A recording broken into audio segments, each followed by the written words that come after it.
Kasi yung unang salpak yung ano, may crank siya eh. 3 beses pa nga kinakrank namin eh. Nagka-crank siya eh. Nung bandang huli, wala na.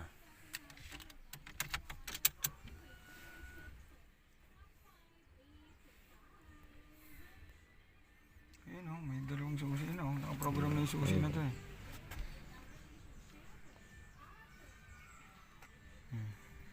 Ganun din, papasok din tayo dun eh. Ken PCM, Ken BCM, PCM. Type 1, pares lang oh.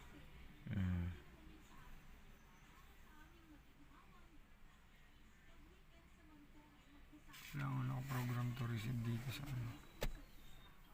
Ken BCM, type 1, type 3,